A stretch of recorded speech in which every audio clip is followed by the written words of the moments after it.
Hey everybody, Michael Snyder here, California Weather Watch. Today is March 20th, and right now we are looking at the infrared satellite imagery. You can see Washington, Oregon, California.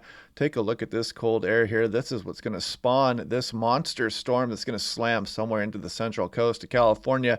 See this very cold air aloft here, shown by this cumuliform clouds, and you can kind of see it just kind of sagging south and east, meeting up with this tropical and subtropical moisture here, creating quite an impressive gradient here, and the Earth does not like that, and it's going to take it out on somewhere, and that somewhere is going to be California here coming up as we go on in through the day tomorrow. So we'll take a look at that in some detail. Take a look at the extended forecast coming up here as well. And let's just go ahead and dive into things. You can see current hazards, update that real quick. And you can see wind advisories for some of the Bay Area, some high wind warnings and watches down through Southern California as well. Winter storm warnings, winter weather advisories, wind advisories all over the deserts as well. So a very active period here coming up for the state of California. This is day 2. This goes to Tuesday morning through Wednesday morning. You can see the thunderstorm potential with this system as well as it moves into the area. Some instability associated with it. Extends all the way in through Nevada, Arizona, and Utah as well. This is day 3. This would be Wednesday morning. You can see this continued potential for a few thunderstorms across the state coming up. This is day 2, excessive rainfall outlook. This would be for Tuesday morning through Wednesday morning here. And you can see that we've got this all the way up towards the Bay Area here, but you can see the slight does exist for much of Southern California and a lot of the Central California coast, and even including some areas out across Arizona as well. Excessive rainfall outlook. This is Central Sierra Snow Lab. Look at this, top 10 snowiest seasons. We are now in number 2 here, and we have an outside chance of making a run at the all-time record there back in 1952. So, yeah, it's setting records here across a lot of the Sierra Nevada. Here we're looking at thunderstorm threat. National Weather Service, Hanford, California. You can see the green shaded areas here. Dangerous lightning possible with some of these storms. Mainly Tuesday afternoon through Tuesday evening. So when thunder roars, go indoors unless you're a crazy storm chaser. If not, wait 30 minutes until you last hear thunder to resume outdoor activities. National Weather Service, Los Angeles. Dangerous waves, hazardous sea conditions. Big winds coming in here with this storm. They updated this yesterday, but this storm is on its way. No need to update this graphic from the National Weather Service, Los Angeles. Wind advisory does include some of the Bay Area here. Some of the models are still in disagreement on where the strongest winds are going to occur. We will look at that in the weather models here in a moment. High wind watches, wind advisories all over the state right now. This is looking at the sea level pressure map. And you can see it's about a 1010 millibar low right now across the area here. And this is where the development's going to be of the main low. And so look at this, 18Z Monday, about 11 a.m. Pacific Standard Time. Put that into motion and look at this low. Deepens 24 millibars there in less than 24 hours. That reaches that status of bomb cyclone there. So if you hear that in the media, it just means the rate at which this low pressure system is deepening here based on its pressure here. So more than 24 millibars or 24 millibars in 24 hours, we'll get that bomb cyclone status. So very rapid deepening of this storm as we go on in through the day today into tomorrow morning. As you can see, that really make impact there on the Bay Area, but the models don't agree where the strongest winds are going to occur. Now we'll show that. The NAM3KM generally leaves the Bay Area metro here alone, and the strongest winds down the Central California coastline through Southern California coastal areas and the higher terrain.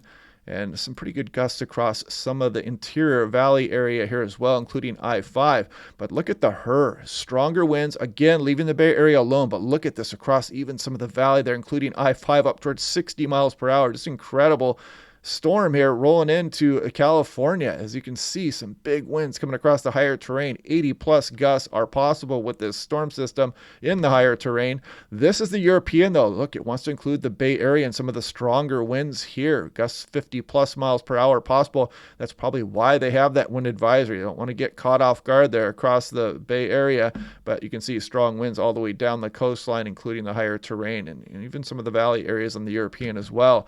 Now, this is looking at the European ensemble members on the left versus the GFS on the right. This is approximate low pressure center positions here based on those individual ensemble members. And you can see the European is stronger than the GFS on the right. And yeah, its deeper low would bring stronger winds shown there. So we've got a little bit of disagreement on just how strong the storm is going to be, although it is looking like it's going to be a fairly potent one.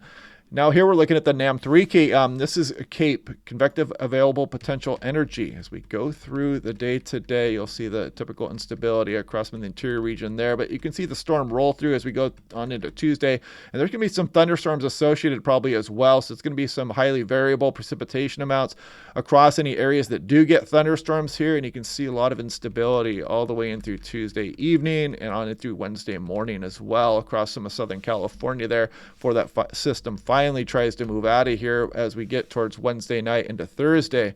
Now looking at total precipitation in inches. This is a high resolution NAM3 CAM model. We're looking at Southern California there. Los Angeles Metro would be right about here. Put it into motion, and as we go through tomorrow, look at some of these just crazy amounts showing up for some of the higher terrain. Even the Los Angeles Metro needs some pretty good amounts of precip here as we go through Tuesday on and through Tuesday evening into Wednesday morning. Look at that, some of these totals showing up over 8 inches for mainly some of the higher terrain. But again, some areas like Santa Barbara, Ventura County could be getting some pretty big amounts out of this as well. So we could get some nasty flooding out of these type of precipitation amounts. This is looking at integrated vapor transport here, and this is looking at the European. So this would be when the storm is at full strength here. You can see this atmospheric river moving into Southern California here in the low pressure center somewhere off the Bay Area there. The good thing is it's not hanging out for long, but it is very strong. It's going to bring some very heavy precipitation as we saw with it before it finally gets out of the region as we go on into Thursday. Now taking a look at the northern hemisphere, you can see this storm going to be developing here in this polar lobe.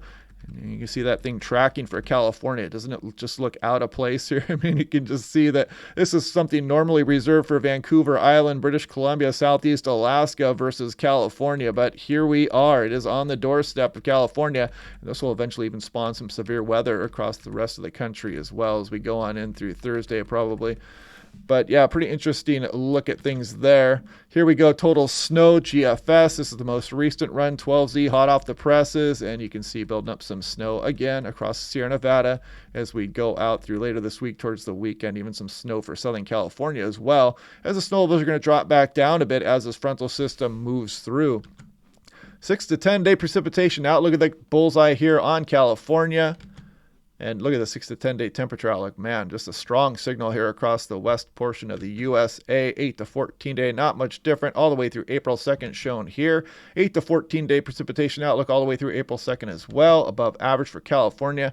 And this is a look at the extended forecast now. This is yesterday afternoon's European run. And you can see the monster storm aimed at California here.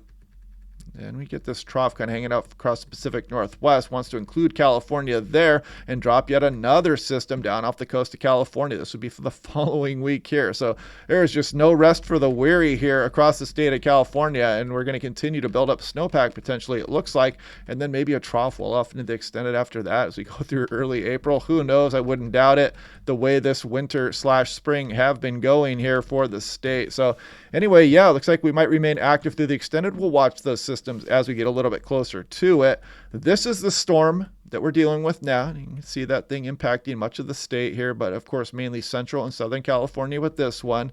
And it hangs out through Wednesday. Weak system moves through northern California here, but then this cold trough drops down across the area. And again, this system's probably going to change numerous times over the next few days, but we'll watch that one as it looks like it's going to set up shop off the California coast again as we go through early to mid the following week. The potential for some, continuing cold weather here across the state as we go into early April. We'll watch that as we go one day at a time. This is precipitation departure from average. This is from December 20th through March 19th here, and you can see California doing quite well, except for maybe the extreme southeast portion of the state. They're slightly below average, but you can see much of the state well above average here for the 3-month period, which would be known as astronomical winter here. So yeah, did very well here for winter. Nice job there across the state of California. We're really replenishing a lot of the reservoirs and groundwater, hopefully. Got a lot of water stored up here across the Sierra Nevada. Hopefully it doesn't come crashing down all at once as we start to warm up here once we go into April. But anyway, looking good on that front. You can see the Pacific Northwest kind of a little bit moisture starved across some of the mountains areas up there. Hopefully it doesn't, work against their favor once we start to get into the forest fire season here. And hopefully this makes the forest fire season less severe here across California. But anyway, yeah, here goes that storm. It's rolling in here, folks, and we'll probably be able to do one more briefing tomorrow morning as it's occurring. We'll be able to nail down some last minute details here. And yeah, so hopefully you guys are prepared. Big rains coming for Southern California. Watch out, especially across the higher terrain. And, watch out for those creek beds. A lot of precipitation is going to be coming fast and furious as we go through the day tomorrow. So here it is. Hope you guys are ready for it. We'll continue to break these systems down one by one here. And yeah, no rest for the weary here across the state of California. What a winter/spring season coming up. We'll be talking about this for many years and probably decades to come, as we'll remember this as one of the greatest winters ever for the state of California, most likely. But anyway, enough rambling on here. I'll probably do a briefing tomorrow morning. Again, I'll try to actually wake up a little bit earlier than normal and get the briefing out so we can kind of look at some last minute details and see what the models are saying, what the strongest winds are going to set up. But anyway, hope you guys are having a good day. Hope you guys have time to prepare for this next system coming in here, and I will talk to you guys tomorrow.